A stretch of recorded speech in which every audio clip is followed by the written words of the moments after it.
here is my second go at a Snake Eyes figure, looking to replace my older one with a super wobbly ab crunch area. But chances are it's the same figure, just with a different hat. There's lots to unpack here as we take a look at Snake Eyes with Timber, G.I. Joe Classified number 52. There's the number in the series, produced by Hasbro. So this one should have been loosely based on the 3.75 inch action figure released in 1985. It's actually named Snake Eyes V2 with the fan base. And this is part of the fourth wave of the figures back then. And I believe this was the first version to include Timber, and the original, unfortunately, was an all-black figure, because I think famously Snake Eyes was meant to save the manufacturer's money on paint apps. And that's the way they did it. And it was an all-black figure. And it didn't have this scarf or the slightly off-colored greenish pants, which I know it's a little bit tough to see here, but yeah, it's a very mild green. If they were to do a paint app difference here, I just wish it was like a dark gray instead. I think that would have worked better. Anyhow, the original also came with a backpack, which this one does not. Except this one comes with a ton more accessories. I think the original just came with like a backpack, a rifle, and maybe like one other gun.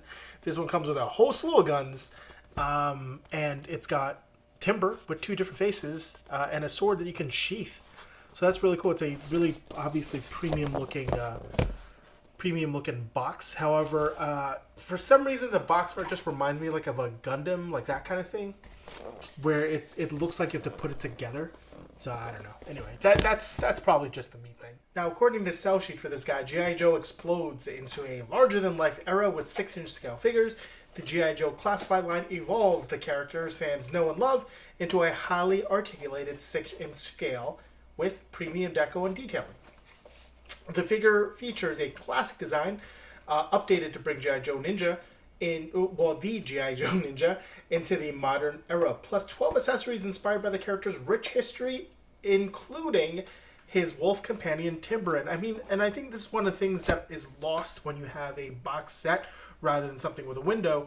I was not expecting Timber to be this large or this detailed. I mean, yes, I saw the renders on the box, but I don't think it conveys looking at it in real life. So I don't know how to pose a wolf, but I feel like that's a pretty good pose. It also comes with an extra head there if you want him to look ferocious. I don't want to do that because he's cute, he's Timber, he's Snake Eyes' pet. Anyway, the highly posable figure with premium detailing, of course, run throughout the G.I. Joe Classified series, and they all feature premium detailing and articulation for dramatic action posability. Yeah, so the other thing that it comes with, again, like the others of the series, is like a little storage locker, which is just made out of paper. But you can see all the accessories here. He's holding his sword, his katana. He comes with a hand that's permanently holding a ninja star. You can also put this sword, if I don't break it, into the sheath. Cool. And it fits pretty well. Aside from that, obviously, he's got places to hold his knives, holsters, things to put the silencer, a bunch of little things that you can interact with the figure that makes it, which gives it more, I guess, playability. Again, there's tons of features here. This little scarf, which whatever.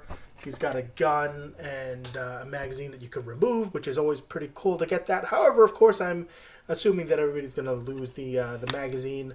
We've got another one here, which is pretty cool. Let's see here, extra hand. We've got the come here hand. We've got a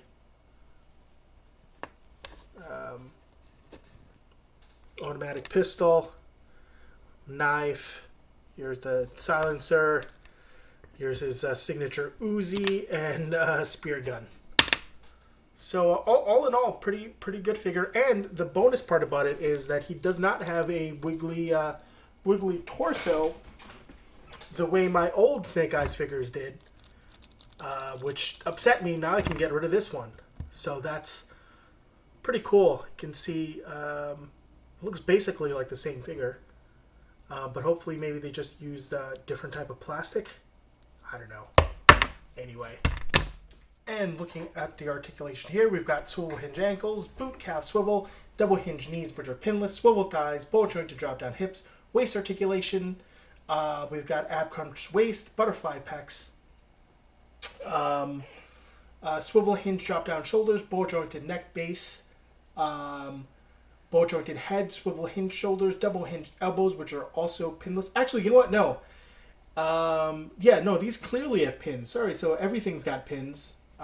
Sorry, I just got used to the newer models. This was released in 2022, so that kind of explains it. And finally, we've got swivel hinge wrists. Now, one of my biggest issues with this one, and not sure how many others, is that this figure has an unusually long, I don't know what you want to call it, connector piece in order to, you know, when you replace the hands. And when you take it out, it almost feels like it's going to break. And when you jam it back in, it also feels like it's going to bend and break. So I'd exhibit some caution when switching these hands out. I already felt really uncomfortable removing the ones with the ninja star. So I just left it in there. Although I am super happy with leaving it there because I think it really looks cool. I will probably just change up the right hand later or something. I don't know. Maybe not. And as far as the articulation here, it's got a ton. Oh my gosh.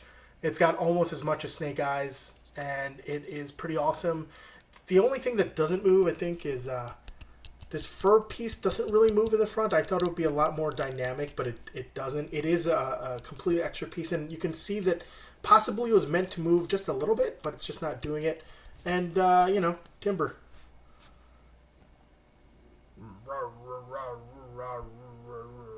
So I will not be using the Snake Eyes bib because while the flare is a nice bonus, I think having a big flappy scarf is not in the best interest of a ninja. He's already wearing a mask, so what benefits is that scarf doing? I mean, he's got a full body costume. I really don't know what this is for, but it's okay. They included it. I'll probably put it on somebody else. Whatever. No harm, no foul. At least they gave us something extra.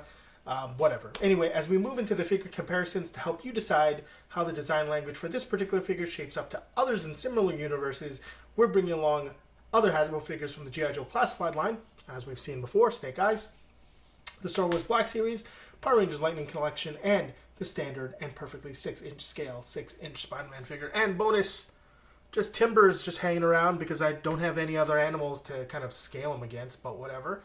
He is pretty big, and wolves are pretty big in general, so hopefully that can scale. I don't know. Anyway, the two Snake Eyes, you know, as much as I like an all-black Snake Eyes figure, I think the extra added visual of the silver cowcatcher mask, I don't know how you want to describe it, the visor, looks really makes it look really cool. It really pops. I like the colors of the new Snake Eyes better, except for the slightly green pants, which is unfortunate. I just wish they were gray, whatever. Not a big deal. So let me know what you thought of this figure. Did you love it? Did you hate it? What kinds of stuff do you prefer collecting? And what figures are you looking forward to in the near future? Thanks for watching, and stay tuned for more content.